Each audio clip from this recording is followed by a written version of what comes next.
بسم اللہ والصلاة والسلام علی رسول اللہ اما بعد۔ یہ صفحہ نمبر ہے 160 اور آیت نمبر ہے 67، 68 اور 69۔ اعوذ باللہ من الشیطان الرجیم، بسم اللہ الرحمن الرحیم۔ وَإِذًا لَآتَيْنَاهُمْ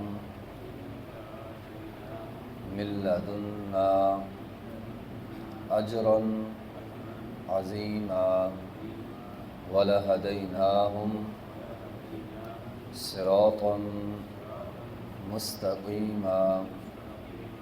وَمَن يُطِعِ اللَّهَ وَالرَّسُولَ فَأُولَٰئِكَ مع الذین انعم اللہ علیہم من النبیین والصدیقین والشہداء والصالحین وحسن اولئک رفیقا۔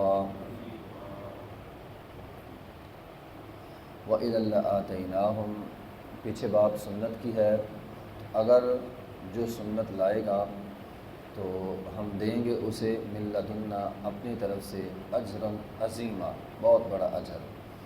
وَلَهَدَيْنَاهُمْ، اور البتہ یقیناً ہم دکھائیں گے ان کو صراطا مستقیما، سیدھا راستہ۔ وَمَن يُطِعِ اللَّهَ، اور جو کوئی بھی اطاعت کرتا ہے اللہ کی، والرسول، اور رسول کی، فاولئک، یہی وہ لوگ ہیں، مع الذین، ان لوگوں کے ساتھ ہوں گے، انعم اللہ علیہم، جن پر اللہ تعالیٰ نے انعام کیا، من النبیین، انبیاء میں سے، والصدیقین، سچوں کے ساتھ، والشہداء، شہداء کے ساتھ، والصالحین، نیک لوگوں کے ساتھ، وحسن اولئک رفیقا، اور کس قدر اچھا ہے اولئکا، یہی لوگ، رفیقہ، جو رفیق ہوں گے، جو دوست ہوں گے، تو نیک لوگوں کی دوستی کس قدر اچھی ہوگی۔ بات ہو رہی تھی پیچھے سنت پر عمل کرنے کی۔ صحابہ کرام وہ ہستیاں ہیں جنہوں نے سنت پر عمل کر کے دکھلایا، اسی لیے تو قرآن کے اندر ہے، ایمان وہ لاؤ جو صحابہ کرام والا ایمان ہے، ایمان ہی وہ قبول ہوگا جو صحابہ کرام والا۔ آپ احادیث کا مطالعہ کریں تو آپ کو پتہ چلے گا صحابہ کرام نے نبی علیہ الصلوۃ والسلام کی ایک چھوٹی چھوٹی چیز پر بھی عمل کیا۔ مثال کے طور پر ایک حدیث ہے، ابو درداء رضی اللہ تعالیٰ عنہ جب وہ حدیث بیان کرتے تھے ہنس جاتے تھے۔ ام درداء کہتی ہیں باقی حدیثیں آپ بیان کرتے ہیں، آپ مسکراتے نہیں ہیں، اس حدیث پہ آپ مسکراتے کیوں ہیں؟ بات تو مسکرانے والی ہے کوئی نہیں۔ کہنے لگے یہ حدیث جب نبی علیہ الصلوۃ والسلام نے بیان کی تو آپ مسکرائے تھے۔ اس سے آپ اندازہ لگا سکتے ہیں صحابہ کرام نے نبی علیہ الصلوۃ والسلام کی مسکراہٹ بھی آگے بیان کی ہے۔ ایک حدیث میں پڑھ رہا تھا، نبی علیہ الصلوۃ والسلام نے حدیث بیان کی، آپ نے اپنی داڑھی کو اس طرح چھیڑا، تو صحابی نے بھی اسی طرح کیا، آگے تابعی نے بھی اسی طرح کیا، تبع تابعی نے بھی اسی طرح کیا، آگے پوری سند میں وہ چیز آ رہی ہے۔ تو صحابہ کرام نبی علیہ الصلوۃ والسلام کی اس قدر اطاعت کرنے والے تھے۔ تو یہاں کہا گیا جو اطاعت کریں گے وَإِذًا لَآتَيْنَاهُم مِّن لَّدُنَّا أَجْرًا عَظِيمًا، ہم اسے اجر عظیم دیں گے۔ حدیث میں ہے جب شر پھیل جائے گا، بدعت عام ہو جائے گی، فرمایا اس وقت یاد رکھنا سنت پر عمل کرنے والے بڑے تھوڑے ہوں گے، اور جو سنت پر عمل کریں گے وہ اجنبیت کی زندگی بسر کریں گے، اجنبیت کی زندگی بسر کریں گے۔ پھر نبی علیہ الصلوۃ والسلام نے فرمایا اسلام، اس کی ابتدا اجنبیت سے ہوئی تھی، تھوڑے لوگ تھے مسلمان جو ہوئے، فرمایا ان قریب ایک زمانہ آئے گا اسلام پھر اجنبیت کی طرف چلا جائے گا، اور میں کہتا ہوں، نبی علیہ الصلوۃ والسلام نے فرمایا میں کہتا ہوں اجنبی لوگوں کے لیے خوشخبری ہے جنت کی، صحابہ کرام نے پوچھا اللہ کے رسول اجنبی لوگ کون ہوں گے؟ فرمایا وہ لوگ ہوں گے، یعنی بدعات عام ہے، شر عام ہے، لیکن وہ لوگوں کی اصلاح کر رہے ہیں۔ ایسے موقع پہ جو لوگوں کی اصلاح کریں گے ان کے لیے کیا ہے؟ جنت کی خوشخبری ہے۔ اسی طرح ایک حدیث میں ہے، نبی صلی اللہ علیہ وسلم نے فرمایا میری امت پہ آخری زمانے میں ایک زمانہ ایسا آئے گا جس کو آپ نے صبر کے زمانے کے ساتھ تشبیہ دی۔ پھر نبی علیہ الصلوۃ والسلام نے وضاحت کی، فرمایا صبر سے مراد کیا ہوگا؟ فرمایا میری ایک سنت پہ عمل کرنا، وہ ایسا ہوگا جیسے آگ کا انگارہ ہاتھ میں پکڑنا ہے۔ اور ایسا زمانہ یہ تقریباً شروع ہو چکا ہے۔ آج آپ داڑھی رکھ لیں، پوری برادری آپ کے خلاف ہو جائے گی۔ آپ مجھے بتنا اس زمانے میں آپ ایک نکاح سنت کے مطابق کر کے دکھائیں، ساری برادری آپ کے خلاف ہو جائے گی۔ فلاں کام نہیں کیا، فلاں رسم نہیں کی، فلاں نہیں کیا، فلاں نہیں کیا، خلاف ہو جائیں گے آپ۔ تو یہ تقریباً زمانہ وہ شروع ہو چکا ہے۔ فرمایا ایسا زمانہ ہوگا جس میں ایک سنت پہ عمل کرنا ایسا ہوگا جیسے آگ کے انگارے کو ہاتھ میں پکڑنا ہے۔ پھر نبی علیہ الصلوۃ والسلام نے فرمایا اس دور میں جب سنت پہ عمل کرنا انتہائی مشکل ہو جائے گا، جو بندہ سنت پہ عمل کرے گا اس کا وہ ثواب 50 لوگوں کے برابر ہوگا۔ صحابہ کرام نے کہا اے اللہ کے رسول کیا 50 لوگ اس زمانے کے؟ یہ صحیح حدیث ہے۔ نبی صلی اللہ علیہ وسلم نے فرمایا نہیں، تمہارے 50 لوگ۔ اس حدیث کا مطلب پتہ کیا ہے؟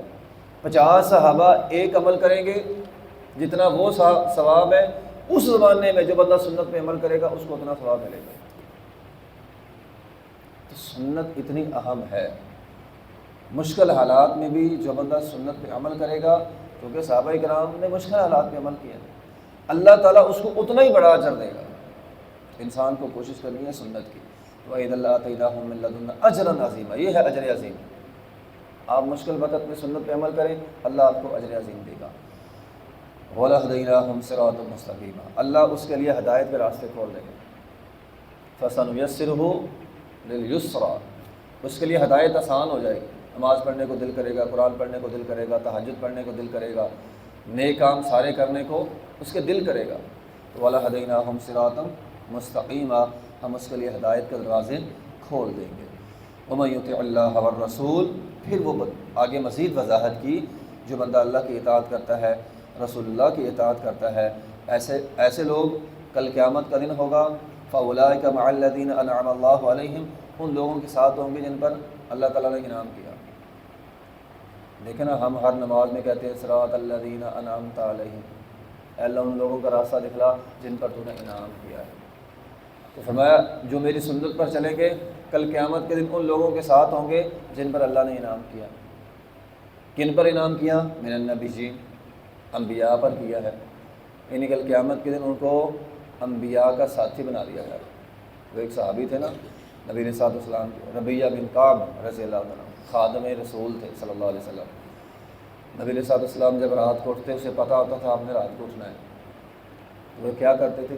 پانی لے کر کھڑے ہو جاتے تھے آپ کے وضو کے لیے، آپ کے استنجے کے لیے۔ نبی علیہ الصلوۃ والسلام کو یہ ادا بڑی پسند آئی۔ فرمایا ربیہ آج تو مانگ، کیا مانگتا ہے؟ میں اللہ سے دعا کروں گا اللہ تجھے دے دے گا۔ کیا مانگا انہوں نے؟ اے اللہ کے رسول صلی اللہ علیہ وسلم آپ میرے لیے دعا کر دیں جنت میں آپ کا ساتھی بن جاؤں، انبیاء کا ساتھی۔ فرمایا کچھ اور مانگ لے؟ کہا نہیں بس یہی ہے۔ نبی صلی اللہ علیہ وسلم نے فرمایا ٹھیک ہے میں دعا کرتا ہوں لیکن کام تو نے بھی کرنا ہے، دعا میں کرتا ہوں کام تو نے کرنا ہے۔ کہا جی کون سا کام؟ فرمایا کثرت سے سجدے کرتے رہنا۔ انبیاء کا ساتھی بندہ بنے گا کب؟ جب بندہ عمل کرے گا۔ اس کو بھی نبی صلی اللہ علیہ وسلم نے عمل بتلایا، کثرت سے سجدے کرنے ہیں۔ تو من النبیین، ایسے لوگ انبیاء کے ساتھ ہوں گے۔ وہ حدیث جو مشہور ہے، جو آدمی جس سے محبت کرتا ہوگا کل قیامت کے دن اسی کے ساتھ ہوگا۔ جو انبیاء سے محبت کرتا ہے، نبی علیہ الصلوۃ والسلام سے سچی محبت کرتا ہے، وہ انہیں کے ساتھ ہوگا۔ والصدیقین، سچوں کے ساتھ ہوگا۔ سچا کون ہوتا ہے؟ جس کا ظاہر اور باطن دونوں ہی پاک ہے۔ جو زبان سے سچا ہے اندر سے سچا نہیں ہے وہ تو منافق ہوتا ہے، وہ سچا نہیں ہے، وہ منافق ہے۔ جو اندر سے بھی سچا ہے باہر سے بھی سچا ہے، جس کا ظاہر اور باطن دونوں سچائی پر مبنی ہے، ایسا آدمی صدیق کہلاتا ہے۔ ابوبکر صدیق رضی اللہ تعالیٰ کے لیے یہ لقب بولا گیا تھا۔ والشہداء، جو میدان جہاد میں اللہ کے راستے میں لڑ کر شہید ہوتے ہیں، اے اللہ ان لوگوں کے ساتھ ملا دے مجھے، ان پر بھی اللہ تعالیٰ کا انعام ہوا ہے۔ والصالحین، اور نیک لوگ۔ نیک کون ہوتا ہے؟ نیک وہ ہوتا ہے جو حقوق اللہ بھی ادا کرے، حقوق العباد بھی ادا کرے، ٹھیک ہے، جس کے اعمال بھی ٹھیک ہوں، جس کا عقیدہ بھی ٹھیک ہو۔ بعض لوگوں کے اعمال ٹھیک ہوتے ہیں، عقیدہ نہیں ٹھیک ہوتا، تو اے اللہ ان لوگوں کے ساتھ جن کے اعمال بھی ٹھیک ہیں، جن کا عقیدہ بھی ٹھیک ہے۔ وحسن، اللہ تعالیٰ فرماتے ہیں ان لوگوں کے ساتھ ہم کر دیں گے، وحسن اولئک رفیقا، کس قدر اچھی ہوگی دوستی ہے۔ رفیق، ویسے تو رفیق لفظ آتا ہے نرمی کے لیے، ایسے دوست جو آپ کے لیے نرمی پیدا کریں۔